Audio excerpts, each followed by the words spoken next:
All right, Richard, my watch just struck 1 o'clock. Is it okay if I go ahead and kick us off officially? We're ready. Thank you. All right, great. Well, good afternoon, everyone, if you are on the East Coast, and good morning if you are on the West Coast or somewhere in between. Thanks for joining us for today's Bloomerang webinar, Packaging Program into Donor Offers. And my name is Stephen Shattuck, and I am the Chief Engagement Officer over here at Bloomerang, and I'll be moderating today's discussion as always. And just a couple of housekeeping items before we begin. I want to let you all know that we are recording this presentation, and I'll be sending out that recording this afternoon as well as the slides, just in case you didn't already get those. So if you have to leave early perhaps, or if you want to just review the content later on or share it with a friend, you'll be able to do that. Have no fear. Just look for that email from me later on this afternoon with all those goodies. And as you're listening today, please feel free to use that chat box right there on the webinar screen. We're going to try to save some time at the end for Q&A, so don't be shy at all about sending in your questions and comments. We'll be keeping an eye on that throughout the hour, and we'll try to get to as many questions as we can. And you can do the same thing through Twitter. If you are a Twitter-type person, I'll keep an eye on that as well. You can use the hashtag Bloomerang or our username @BloomerangTech. And one last technical advice, if you are having any trouble hearing or seeing the presentation today, we find that it's usually a little bit better audio quality by phone. So if you're listening through your computer and it doesn't sound that great, try the phone if you can. If you don't mind doing that, there is a dedicated phone number for you in the email from ReadyTalk that went out around noon Eastern today. So check that out if you have any problems. That's usually the best way to go, we find. And if this is your first Bloomerang webinar, I want to say a special welcome to you folks. We do these webinars just about every Thursday. We bring on a great guest like Richard for an educational presentation. We have a lot of fun every Thursday, but in addition to that, we also offer donor management software. So if you're interested in that, or maybe shopping for a new provider, or just want to learn more about Bloomerang, you can check out a quick video demo of the product and see it in action. So check that out if you're interested. We'd love for you to learn more. But for now, I am really excited to introduce my new friend. He is joining us, like he said, from Gulf Coast, Florida. He's Richard Perry. How's it going, Richard? Hi, doing well. Yeah, this is really great to have you. Thank you. Yeah, this has been. I've been a big fan of your agency here for a long time. We've had your partner in crime, Jeff, on the program before, so it's really a treat to have you. And Richard, I just want to brag on you for a sec before I hand it over to you. If you guys don't know Richard, if you don't know the Veritas Group, you got to check them out. They're one of our favorite fundraising agencies, if that's an apt description of it. Really great content, great blog. These guys really know their stuff, and you're going to see this over the next hour or so. Richard is a founding partner over there. He's got over 35 years experience, and at Veritas alone, he's already helped raise over $500 million for their clients. So really impressive work they're doing over there. Previous to that, he co-founded the Domain Group, which was a direct marketing agency serving nonprofits in the U.S., Canada, and Europe. And before that, he spent 8 years as a development director for a U.S.-based relief and development organization where he did a ton of great stuff, raised a ton of money, increased their donor file by more than 10 times. So he's not just a talking head consultant. He's actually done the things that he is going to be presenting today. So I'm just really excited for you to talk all about donor-centered budgets and all this good stuff, Richard. So I'm going to pipe down and let you take it away, my friend. Great. Thank you so much, Stephen, and thanks everyone for joining us this afternoon. This topic of packaging offers for donors is a very important one. And you know what, Stephen? I can't get the thing to move. There we go.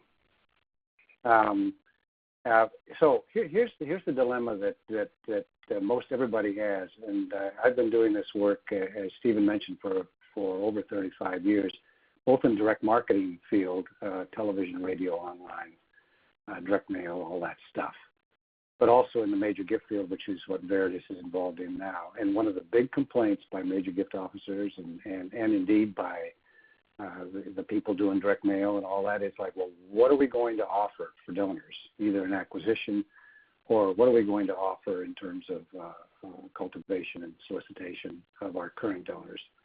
So I'm really happy to be with you today, and let me tell you what we're going to cover.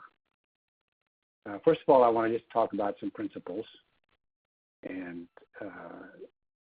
that underlie this whole thing about taking the budget and taking program and packaging it.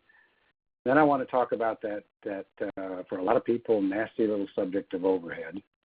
And there's a reason why I want to talk about that, which will dawn on you in just a second here. Then the process, and then how to use it. But first of all, let's imagine that you and I are working in a commercial company, and we've just hired a top salesperson. And I mean, this person is the most outstanding salesperson in the country, and we've just hired him.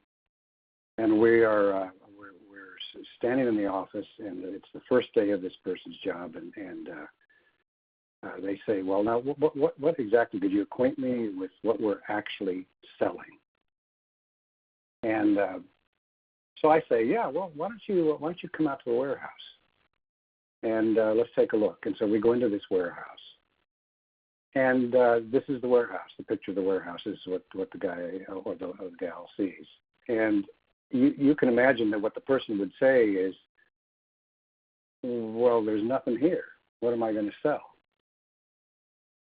And we'd have a very big crisis on our hands with this salesperson. This is exactly what happens in nonprofits. There's a lot of great program. Everybody's operating above average on the program side, delivering impact. And somehow that information is not coming over to the fundraisers, the frontline fundraisers and the fundraisers using direct marketing fields, strategies. So that's what I want to address here in this session. Now, why am I telling you about program packaging? Well, first of all, if you're a leader in your organization, here's an opportunity to raise more money and to cover overhead and to have less emphasis on the need for unrestricted monies. If you're an MGO or a direct marketing person, this is something that you can share with your leadership and get them on board to do this with you. And if your leader doesn't get on board, maybe you can do a level of this activity yourself. But that's why we're telling you about this. Now, there's an old way of doing things that's changing, and here's what most nonprofits do with their numbers and financial information. They focus on number crunching and maintaining and accounting categories and practices rather than presenting a life-saving programs to their donors. The system is actually hurting fundraisers, which in turn is hurting the organization, and it becomes increasingly difficult to raise money. Now, I want to be really clear that there's nothing wrong with the idea that nonprofits should follow standardized accounting procedures internally. But many good financial managers who use the system actually don't realize that without a change in the way they do these reports that major gift officers and donors, it actually restricts the efforts to raise the support that they're accounting for. So here's the other reality about donors is they're changing. Joshua Burkholz, in his book Fundraising Analytics, said donors are approaching philanthropy in a completely different way. And they're making decisions more thoughtfully. I mean, you all know this. Their gifts are following their own intended purposes. They're asking a lot of questions. They're seeking a return on investment, and they desire an increased level of personalization. So they're expecting more in relationships. And that's why it's so important for us to deliver more as relates our numbers and our money and our expenses and how we manage money. And that's why we call it program packaging. It's packaging, and maybe even another name would be budget packaging. Well, there's three important reasons. Five important reasons why. sorry, I lost my way there. There's five more common budget and finance problems that we're addressing here. The budget is organized for organizational purposes and not for donors. That's the first thing. And here's the thing that a lot of people don't understand, that the program part of the budget is understated, and therefore fundraisers are not focused on raising the total amount raised. And the reason is because overhead is seen kind of as a necessary evil. And it's really not an integral part of the program. So it's almost impossible for fundraisers to present what the organization does and quantify it, because they can't get the numbers within the program category. They might get some of the numbers, but not all the numbers. And then what often happens in this situation is that fundraisers and donors will tend to want to fund programs that are outside the budget, and that even causes even more problems. So our program packaging and budget packaging concept is based on two principles.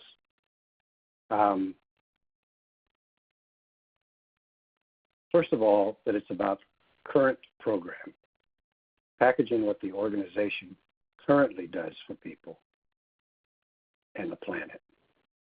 And then this view goes down to the smallest level of the organization so the donors can grasp and support what's happening in every part of the organization.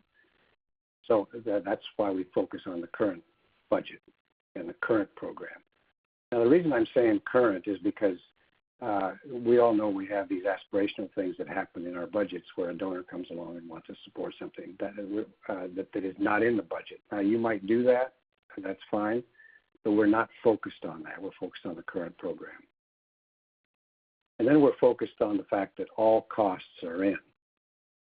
All costs are in. And that means that overhead's in there,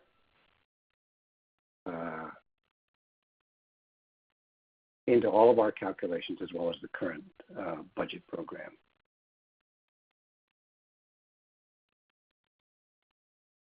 I want to talk a little bit about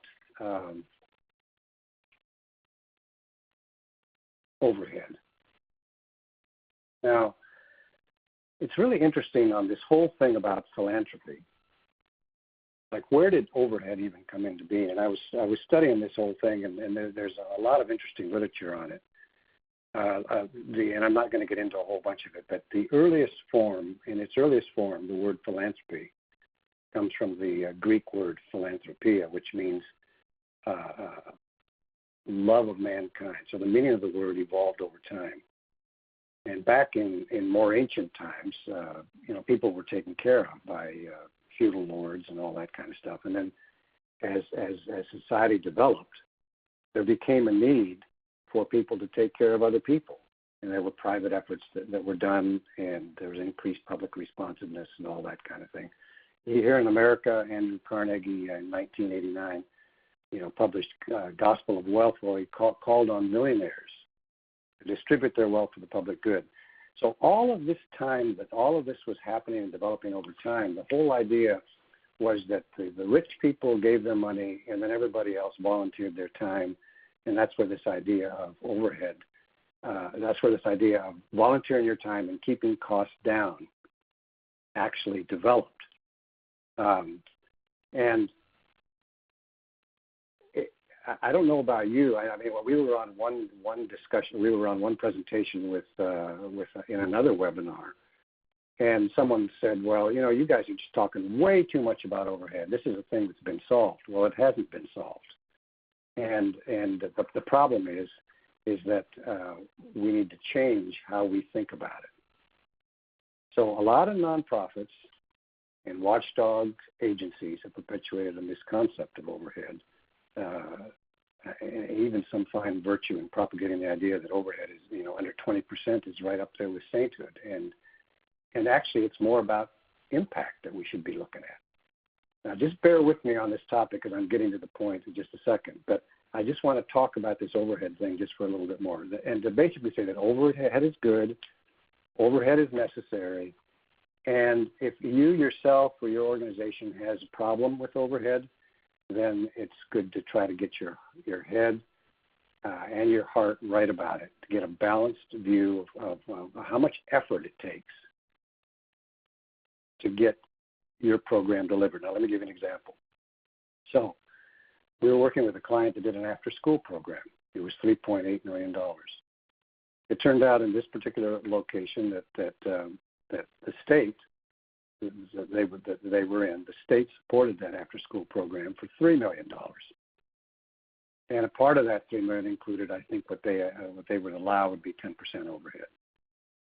The remaining $800,000 was overhead that no one would cover. So now there was a donor in this city who wanted to give $150,000 to the after-school program.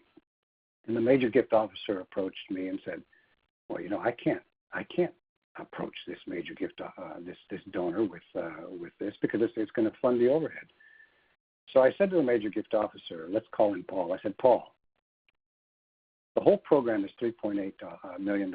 You are delivering a wonderful after-school program in this city.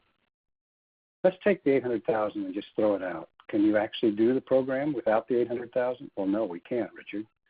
All right. So the overhead's actually needed to make it happen. And so we finally got that all straightened out, and we asked the donor for the money. And basically it was this way.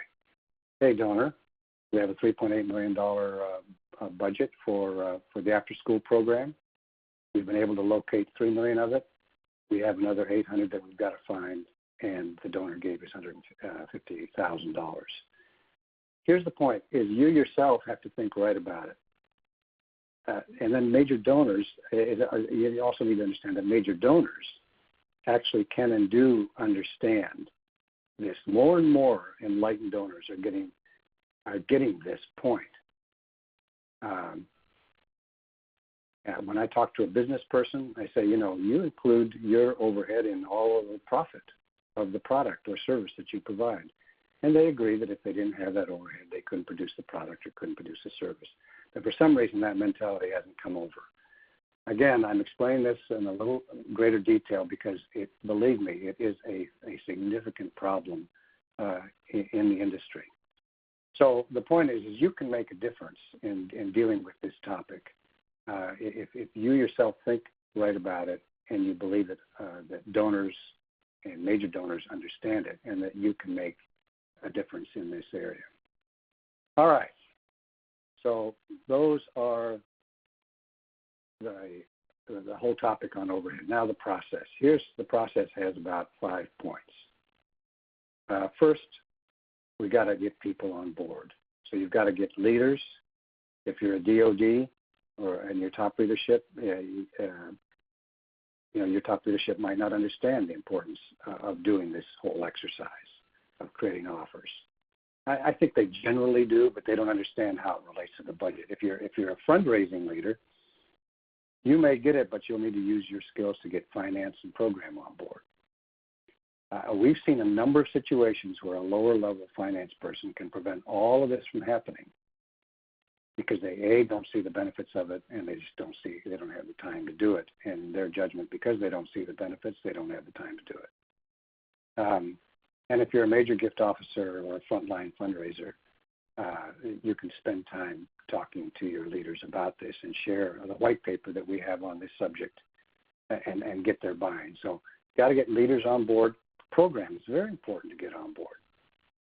There's a number of situations, and this may be hard to believe, that a lot of program staff many times don't understand how their program is funded or the percentage of funding that comes from donors. Different types of donors, corporate donors, foundation donors, individual donors, etc. Or they may not understand that what information is needed to get donors interested and involved. So what do you need from program in order to make this actual donor offer actually work? So program needs to be on board. And, of course, they're very busy people. And they need to understand why you need their help so that they'll prioritize their time. So got to get leaders, program, and finance. And then you've got to get a commitment to allocating overhead. So talking about it. And we've attended a lot of meetings with very intelligent and competent and well-placed professionals, and in some pretty impressive organizations. If I was to list them for you, you would be, I think you'd be impressed. And they told us that they could not support allocating organizational overhead to individual program categories and projects. So like in a $50 million organization, you could have 10 to 12 million in overhead that just sits there and can't be raised without going through all kinds of rather, tricks and sleight of hand or that may sound maybe manipulative, so I'm sorry about that. Maybe you have to just work harder to get an unrestricted funds, or you got to worry about the ratios and so on. And so this is a very difficult situation. So the commitment to allocating overhead is a very, very, very important one. So the first point is to get leaders on board and get people on board. Here's the second point. And this sounds easier than it is to create a list of program categories and definitions. Now, I've put up here just a sample from the Salvation Army. This is just one slide of one list of 23 categories. But you take your big categories. So, like for instance, we're working with another organization in the Midwest where they have 3 big categories, and then there's a whole bunch of subcategories. And I'm working with another organization in Washington, D.C., and another one in San Francisco, where it's like, all right, we have to figure out what these categories are. And they're not necessarily the ones that go on the annual report. So spend some time creating a list of the categories and then a definition of what that category is. So that's the first thing that's got to happen. So this is a little sampling of the Salvation Army. Here's another view of the Salvation Army in the greater New York area, where you have down on this side locations, and then kind of sub-locations within that. And then you have all the big categories: education, character building, arts, etc. And so there's adult programming, there's youth programming, and there's all these little dots. But here, this is the thing that is basically the program matrix, the list, the actual list of categories and definitions. This is the first thing you've got to do in order to package the budget and the program into donor offers. First thing. Second thing is, the third thing, because with people on board is the first thing, list is the second thing. Third thing is to put the entire budget into program categories. Now, that'll be easy up to a certain point because they are the finance department actually has those those direct costs associated with various categories. But I do guarantee you that once you start getting into some of the details, you will find that there's a great deal that's undecided or not clear, not decided, or unclear as to where that expense belongs. And this is where you have to sit with your finance person and say, okay, now, where does this expense go? Now, in many compensation categories, there's expenses that are split. So 20% goes to this program category, 20% goes to that, 30% goes to the other thing, and then they have the remaining percentage that is basically just overhead. But the point is you have to place the entire budget into program categories, and then the fourth thing is you have to allocate overhead. So let me, this is a little bit complicated, but you see here, here's a $50 million organization. Here's the program categories, all 27 of them. Here's the budget for each of those categories. There's the overhead down there. And then we've subtracted certain known sources of revenue, including gifts in kind. And that nets down to $16 million that's needed. But that $16 million that's needed to make up the revenue that we've already, the difference between the revenue we already have and the expense budget, does not include overhead. So what we're doing in this column here is we're basically saying, what relationship does this budget number, this 6.4 million, have to the bottom?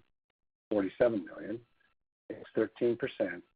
So therefore, it should carry 13% of the overhead allocation for a total fundraising need of 2.8 million versus the 2.3. It's very important in this fourth step to allocate this overhead. Now, your numbers will be different here. Some of this overhead will be higher, it'll be lower. And by the way, this overhead total, it buried in these budget numbers up top here are overhead related to the program categories. This is just general overhead that the client couldn't figure out, where do we put it? So that's that whole thing. Now let's just take a slightly closer look at this thing. You can see this is what needs to be raised without the overhead. So the sum of these 5 secure sources is 31 million. So of the 47 million, we know 31 million is coming in. We have 16.1 million that needs to be raised still without overhead. We have to plug the overhead in. It's 19 million is what needs to be raised. So that's the fourth point in terms of allocating overhead.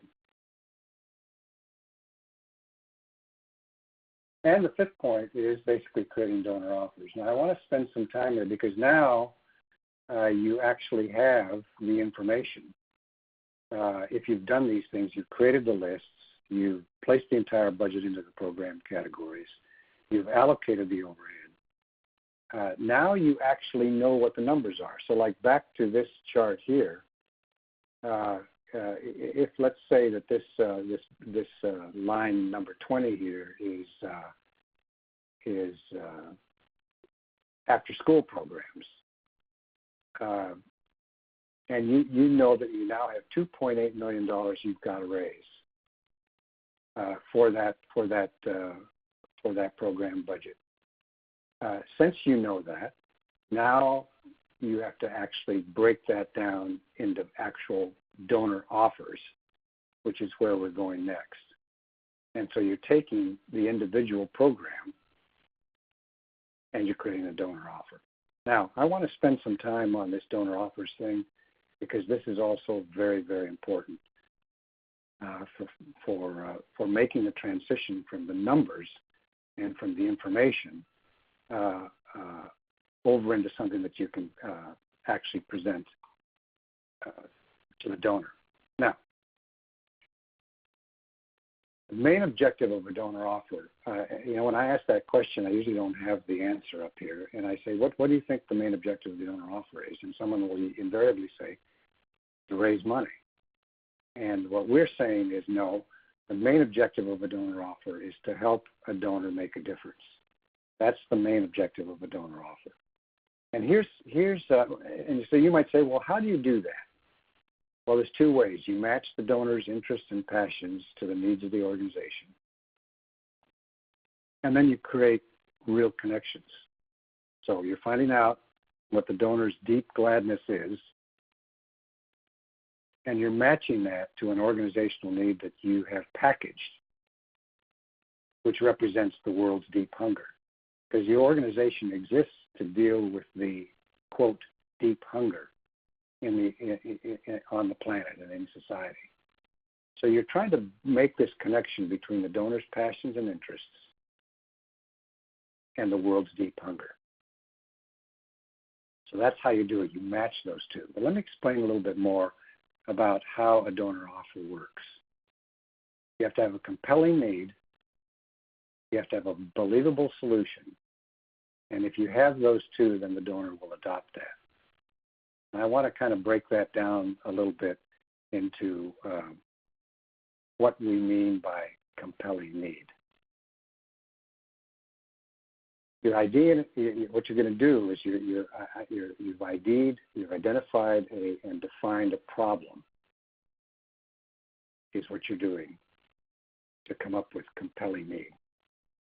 And you're going to talk about a problem, not the process, because donors want to solve problems with their resources. So the whole thing is, what's the problem? Now, I spend a significant amount of time on this problem thing because I read more and more proposals and donor letters and asks for major donors and proposals to corporations that don't start with what the problem is. They start with what the organization is doing, who the organization is, how special we are, how we're better than someone else, how long we've been in existence, our great leadership team, et cetera, et cetera, et cetera. Here's our wonderful process and all that stuff.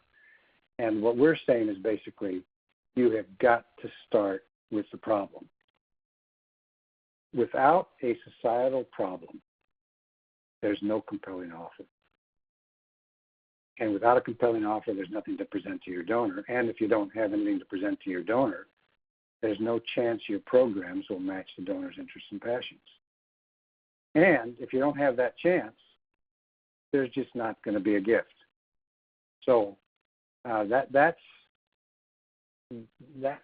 the absolute fact.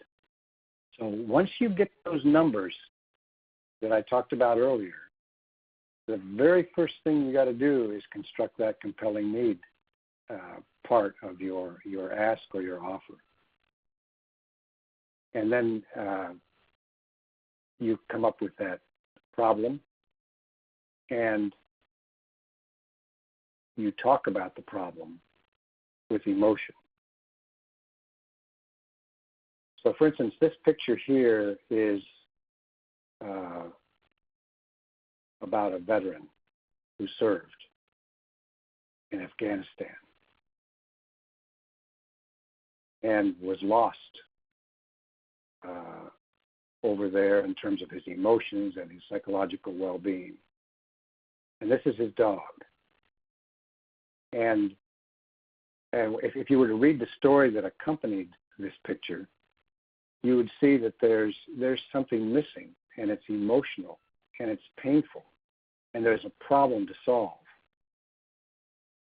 So you're sharing the problem, and you're talking about the problem with emotions. So you're having a clear understanding of what the problem is, and then you're talking about the problem in human and emotional terms. Now, here's the thing about emotion. A lot of people aren't comfortable with it. And we actually understand that. Jeff and I, we have ourselves in tears at least once a week about something that our client is doing, some problem that's been faced, either a broken human being or a system that is unjust, or an environmental thing that is just wreaked havoc on a forest or on a lake.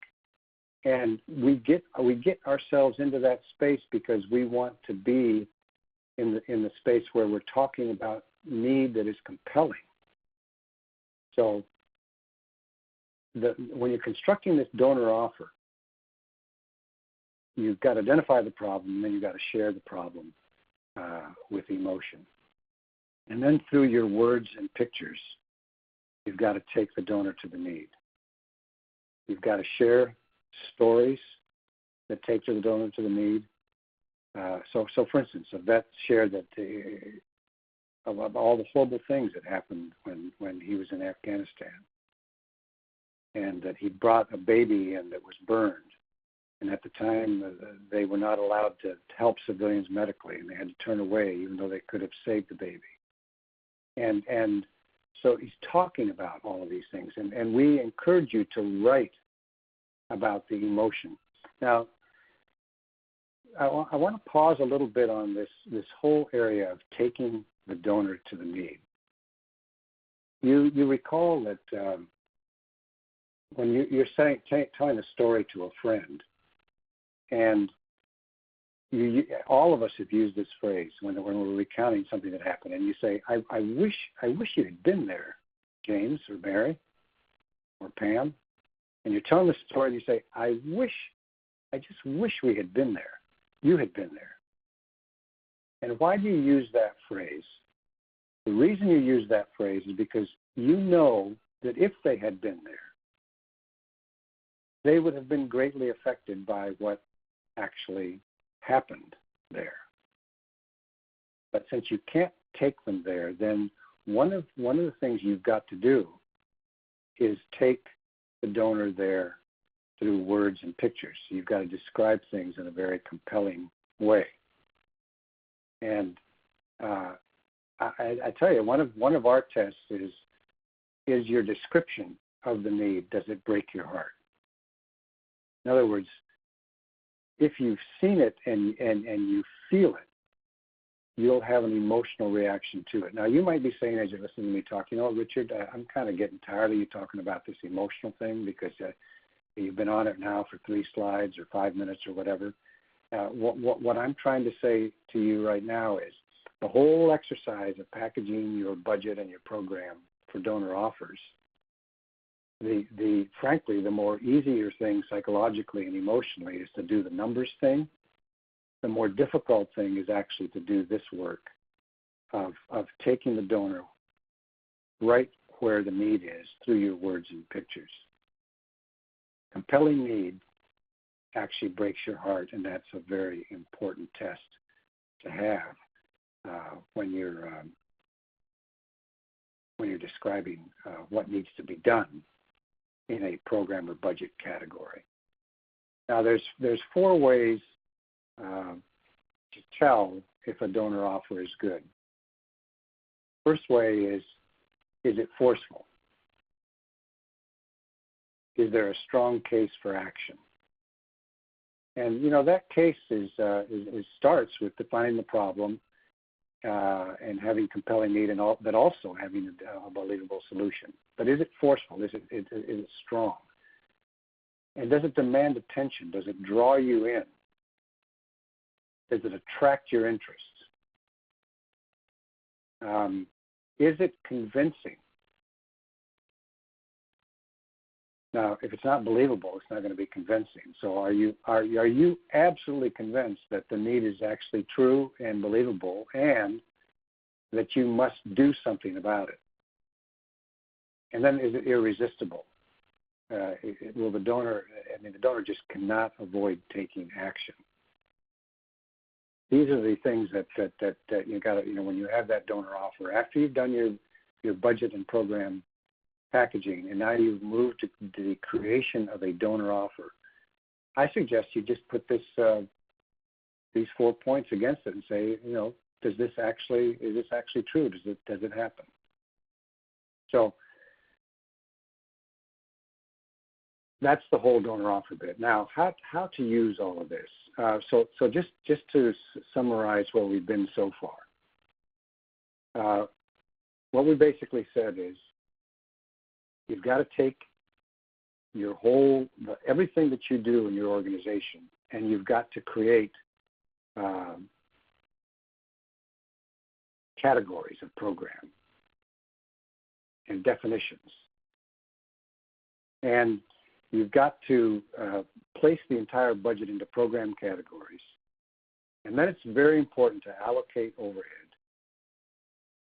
And then this whole section on creating donor offers is incredibly important. Well, how do you use it? This information can be used in all of these areas. They can be used in reports, in your direct mail, online, for creating offers, or for actually reporting back on how money is being used, in brochures and collateral, and radio and television, electronic media, and events, and major gifts, and planned giving, capital campaigns, foundation proposals. I mean, on all of these areas, you can take this information and use it. And it's very powerful information for any kind of fundraising effort and any kind of reporting effort, used both in donor acquisition as well as donor cultivation and engagement and solicitation. So that what I wanted to do is leave a significant amount of time to deal with questions, Stephen, and I just want to wrap up by telling everyone a couple of things that Veritas is doing on in the major gift area. We have some courses running in August on making effective donor asks, which actually introduces a whole new way of asking, which we've done in collaboration with Andrea Kilstead. And then and you see that on August 7th to September 11th is a 3-module course. And then making year-end goals, which is a very important course for actually figuring out how best to use your time and focus for the last months of the calendar year. And you can get information on that from MajorGiftAcademy.com right there. So I think, Stephen, we can move now to questions, and we'll kind of jump into it. All right, awesome. That was great, Richard. Yeah, like you said, we've got probably about maybe 13, 15 minutes for questions. So if you haven't sent one in already, please do. We've got Richard on the line here, obviously an expert, and would love to answer your questions. So I'm just going to go down the list here from what I see. We've got one from Gail here. Hey, Gail. Gail is wondering if you can differentiate, Richard, what overhead is included when you are sort of breaking out that as a category in the budget. So what kind of things do you consider overhead? Is it, the electric bill? Is it salary? What would you kind of include in that little grouping? Yeah, it's overhead is traditionally all the administrative costs, office, rent, utilities, accounting, HR, IT, and fundraising costs. Some people include fundraising costs, some don't. I say you include all of that. Anything that's not directly program related is considered by most people overhead. And Richard, have you ever created a donor offer that was specifically geared towards covering overhead? Is that something that you would recommend? And if so, how would you sort of describe that? Because I know a lot of donors can sometimes be turned off by that. They want 100% of their dollars to go towards services and programs, which is kind of an unrealistic expectation. But is that something that you should consider doing, like a pure overhead campaign? I wouldn't. I know that there is one charity specifically that does that. They go out to donors and say, why don't you give us the X millions of dollars we need for overhead, so we can tell donors that their gift 100% goes into program. The reason we object to that approach, and the reason we would object to actually creating a donor offer for overhead, is because it creates more of a problem related to the subject of overhead. It actually minimizes it, diminishes it, and its importance and its role in actually funding making the organization work. So what we're taking a position on is that overhead is an integral part of delivering the program. That makes sense. Just a minute ago, Richard, you mentioned fundraising costs as a percentage of overhead. What do you allocate in that sort of subcategory? What would you consider to be a fundraising cost? Is it the salary of a fundraiser, or is it maybe any materials they produce, the cost for those? What would you kind of include in that subcategory? Well, it's any fundraising cost, so the compensation of any fundraiser, any support person related to fundraising. It would be the direct costs that we use for donor acquisition, donor cultivation, solicitation, any of those costs related to raising money, events. Now, usually accounting folks take those numbers and allocate certain portions of them and call that education. And so it's considered a program cost. But any cost related to actually raising the money or in support of functions of raising the money could be a fundraising cost. Okay. Here's one from Ashley. Ashley says that she has the challenge from her administration at times of not wanting to be too transparent. In other words, she's concerned that they may accidentally reveal that it looks like they don't actually need much financial help at all. Have you ever run into that, and how would you sort of do that balancing act between being transparent but maybe not giving away too much information that could perhaps be counterproductive or maybe actually disincentivize a donor to give? Well, I'm trying to imagine, Stephen, what situation that might be. Like, what would you like? Can you discern in the question, or can Ashley actually send in a clarification in terms of like what are they trying to either hide or keep have less focus on? Yeah, Ashley, give us a little more to work off of there. What specifically you wouldn't want to reveal, or maybe what could send a signal that you may not need much help after all. And while you do that, actually, I'll just skip down to Josh's question here. Josh says he writes grants and they usually want to support specific programs. So would this method, would you recommend when you're writing a grant proposal, Richard, that you roll overhead into the program budget to ask them to support it? Have you had any experience using this model with grants? Okay. Yeah, we have had experience using this model, and here's where it can go good or bad. On the good side, so let's just say you're applying for a $500,000 grant for X program, and you've ascertained that in that $500,000 there is 23% overhead attached to it. Okay. And you've allocated in the exercise, say another 10%, according to my process. So now you've got 33% overhead in the $500,000. We've seen situations where you go into the grantor and you'll say, well, we're asking you for $500,000 for this. Here's the outcomes. Here's the impact. Here's all the stuff we want to do. Here's the timeline. Here's the deadline. Here's the problem we're addressing, et cetera. And in some situations, the grantor says, great, here's the money. In other situations, the grantor says, how much of that is overhead? So then you've got to say, well, 23% of it is direct overhead related to the program. And we've also, and then you have to explain it. And we always state that we should explain it. Don't try to hide it.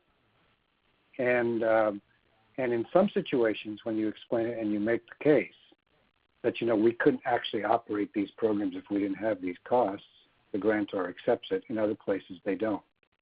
So it just depends on how the grantor feels about all of that and how they think about it. But what we're suggesting is that we have to more and more go down the track of explaining these things to people.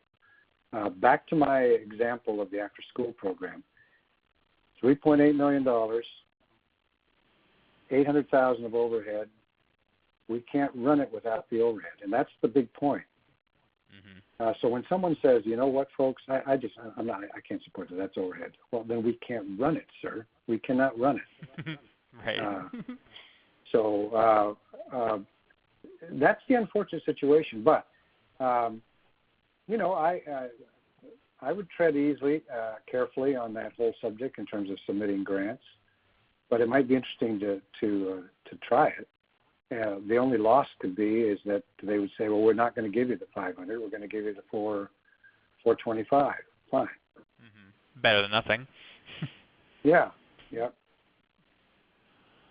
Going back to Ashley's question, it looks like Ashley's organization gets a lot of government funding. So she was concerned that perhaps, telling donors that that's the case may be a turnoff to them. And perhaps maybe they say, well, since you're getting all that funding, what do you need my help for? So what do you think about maybe being transparent about those other sources of funding, even though you are asking for money from individuals? Well, that goes back to my after-school example. And in fact, we have a number of clients that deal with this very situation. And so that's why I'm saying you have to say, here's the total cost of what we're doing now. Unless actually the government is actually, these government sources are actually funding, all of your programs, 100% plus all the overhead and everything, then you actually, then you'd be in an ethical situation where you were going out to donors trying to get money that you didn't actually need. But what I'm saying is we've got to go out to these donors and basically say, it costs $10 million to do this.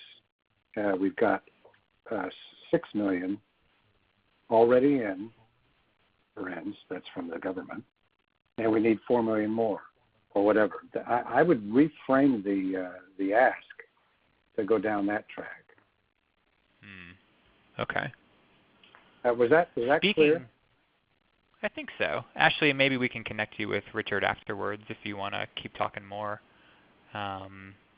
Richard, you used the word ethically, which is also in Allison's question. Allison is wondering, looks like her organization is experiencing a lot of turnover, staff turnover. So ethically, how do you make the case for increasing fundraising for overhead costs in order to curb that? Is that something that you should maybe be transparent about, or not in her case? How would you sort of tackle the question of overhead as it pertains to staff turnover? Well, I'm trying to discern what the connection is between the turnover and overhead. Do you understand that connection? Yeah, she wants to spend more. She wants to spend more to help recruit and retain talent. So maybe training or okay. Better onboarding, that kind of thing. Yeah. Okay. Yeah. So I got it. First of all, it is ethical to do that, to spend more. Mm-hmm. It's not illegal. It's not dishonest. It might bump your ratios, like you might have a certain ratio you're trying to protect, and it might change your ratios. And so I think the only thing is when that comes up, if it does, then you explain it. And I would just explain it. We have not spent enough time and not enough energy or money on actually getting the level of talent we need to get in the door. And so the reason this went up 1 point, Mr. Jones or Ms. Smith, is because we spent extra money in vetting the people. We hired a headhunter, et cetera, et cetera, et cetera. What we're finding more and more is that donors that are up and coming and that are kind of growing and maturing in this area of overhead actually understand this stuff. And I often say to them, if they don't, I say basically, the difference between a nonprofit and a for-profit is that the nonprofit doesn't pay taxes. Everything else is all the same. We have the same challenges in terms of overhead and HR and IT and everything else. And so we need to spend money in order to have the right people in the door and to have the right IT system and the right offices and computers and all that kind of thing. Yep. Yep. Makes sense. Richard, we've had more than a few attendees that represent arts and culture organizations. So we've had a couple people from museums, one from a history museum, one from a jazz music organization. Do you have any experience doing this with that type of organization? Specifically, these people are asking about making kind of those emotional appeals, and it sounds like maybe they're struggling a little bit because of the type of organization that they are. Maybe it might be a little bit easier for an organization with animals or children versus a museum or a theater or something like that. Any advice for those types of organizations to really package these things in an emotional way? Have you worked with any directly that maybe you could speak to? Yeah, we have. Here's the thing: if you take whatever your cause is in the arts field, so like we've done a bunch of work with the New York City Ballet, and we've done some consulting with their community choirs. So you have to look at what is it that you're providing. So let's say you're providing artwork, or let's say you're providing music, or you're providing history. the interesting question is to take that item, okay, that big category of effort, and say, what's the societal problem? That the provision of this service or experience, what's the societal problem that's addressing? We had an experience in one city where a donor basically said, when I listen to that music, it takes my troubled soul to a different place where I experience calmness. And so when you hear me say those words, it takes my troubled soul to a different place where I experience calmness, you have, hopefully, an emotional reaction to those words. And that was a donor that was actually saying, here's what I value about what you're doing in the music field for me. History might have a whole other meaning. So it'd be interesting to ask donors in these arts situations, well, what is it that this means to you personally? And if you didn't have it, what would you be feeling? And you could get to some of that emotional content. I love it. We've probably got time for one more question, Richard. I'm gonna flash up your major gift offer here while we cover that. Joe's here wondering, is there a space for volunteers in this process? Have you had any experience leveraging volunteers in either crafting the budget or maybe crafting those program offers after the budget's made? Is there room for volunteers to help out in this process, do you think?